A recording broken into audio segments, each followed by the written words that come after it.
So, kung gusto nyo huwag kayong makita on the day of judgment o sa araw ng paghukom na laylay ang kabila ng inyong katawan at hindi kayo straight na tumayo o lumakad dahil kahit na andito kayo ngayon sa mundo ay talagang mahusay kayong tumindig. Sabi nga, makisig na makisig kayo kapag kayo ay nagkaroon ng maraming asawa. You cannot give justice to all of them. Alam nyo na ang inyong mga pinagagawa nung buhay pa kayo sa mundo, at sa day of judgment you will be coming with one side of your body hanging downward. Okay, maliwanag po yan. Ating mababasa sa hadith na ang Propeta Muhammad sallallahu alaihi wasallam was the most just of all people in treating all his wives. Pantay-pantay po ang kanyang trato sa kanila. Wala siyang pinapaburan o kaya naman naglalakbay siya na isa lamang isinasamang asawa. Wala pong nangyayaring ganoon.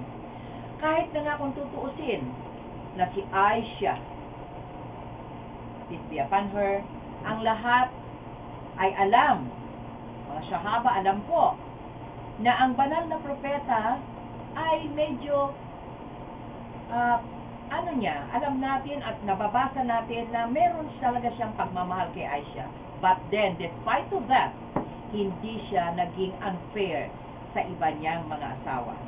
Pero, mismong si Aisha ang nagsabi, ayon sa hadith ay ganito, ang sugo ng Allah, sallallahu alaihi wasallam, ay pinaghahati-hati niya ang kanyang panahon sa kanyang mga asawa.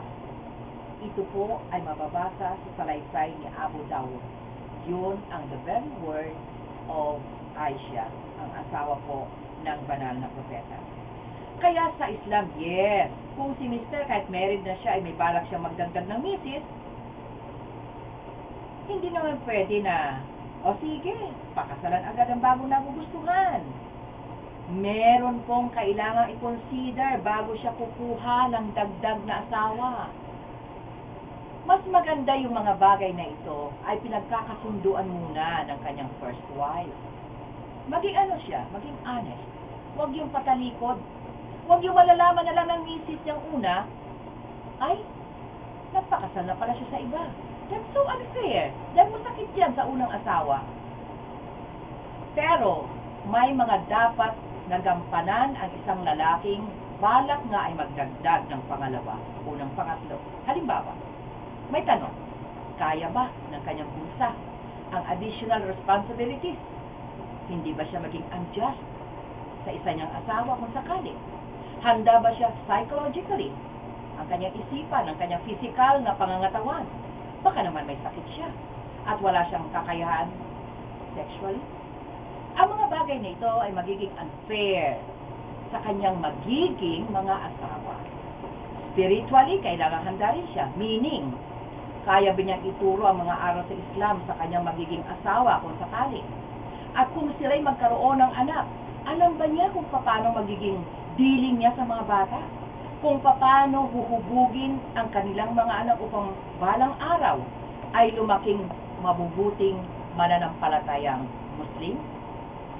Kung mag-asawa din lang siya ng iba maliban sa dati niyang asawa, then magkakaroon ng maraming anak, kaya ba niya ang nakaatang na obligasyon sa mga pamilya? Alalahanin po natin, ang padre de familia ay isang haligi ng tahanan. Kung siya mismo ay mabuhay na klase ang pagkalalaki, ano ang pwedeng asahan ng kanyang mga asawa at ng kanilang mga anak? Alam nyo, meron noon ako alam na sa Zamboanga pa kami.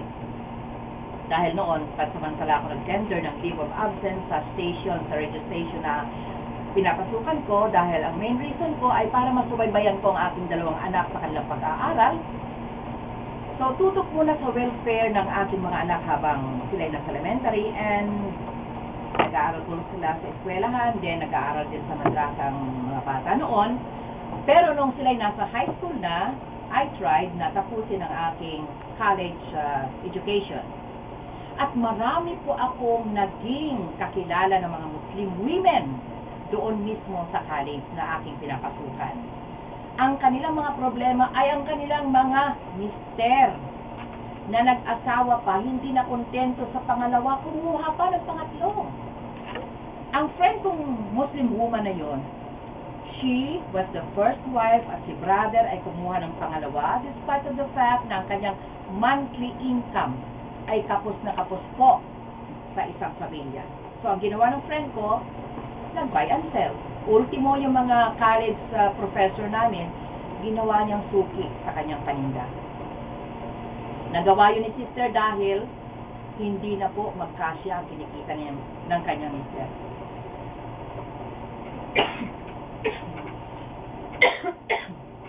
Okay, hanggang dyan po muna at balikan po natin si Sister Fatima sa kanyang babasahing isa pa po na text message. Okay, Sister Fatima. Assalamualaikum warahmatullahi wabarakatuh. Dali po muna si Sister Rashida. Text message muna po mga tagapakinig. Isang sister. Salam.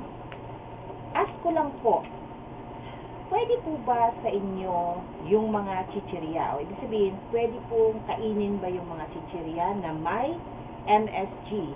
Pero, may halal na nakalagay. Shukran po from Sister Mina. Sister Aisha, sagot po yung text message na ito. Kasi may research si Sister Aisha about MSG. Pinagsikapan niya pong may research na gusto about MSG na ito. So, makinig po kayo. Sister Mina, makinig po kayo sa kanyang kasagot. Inshallah. Assalamualaikum warahmatullahi wabarakatuh.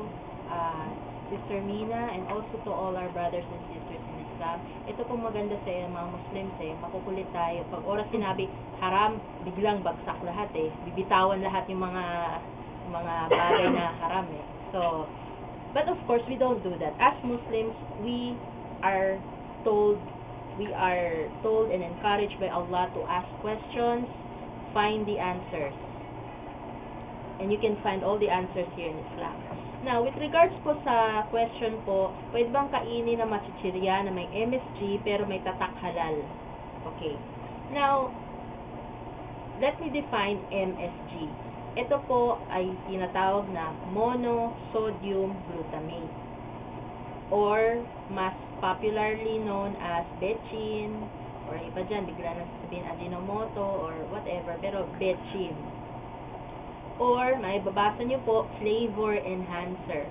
Pare-pareho lang yan, MSG yan. So, let me emphasize, kasi may mga sisters and brothers po natin dyan said that MSG is haram. Now, in my research with regards to MSG does not come from the pig in any way. Hindi po ito nanggagaling sa baboy. Now, nagsimula po ito sa isang laboratory sa Indonesia na naghahanap ng isang paraan para magpatubo ng isang algae in order po makakuha ng MSG, at ang ginagamit po nila ay tira-tira ng baboy. Okay. Point is, they were breeding an algae to get MSG, at gamit po ay, yun nga, mga tira ng baboy. Now, this practice of obtaining MSG is not in use by any manufacturer. Okay? Laboratory, ano pong ginagawa sa laboratory? Eksperimento. So, ang question, success ba ang eksperimentong ito? Hindi po. Kasi po, hindi po sila makakuha ng MSG sa algae na yon. Okay? So, failed experiment siya. Failed experiment. Kasi po, ang MSG only comes from seaweeds, sugar cane, and sugar beets. And the rest po from other vegetables o sa ibang mga gulay. So, 90% po ng MSG, let me say it again, comes from sugar cane, sugar beets,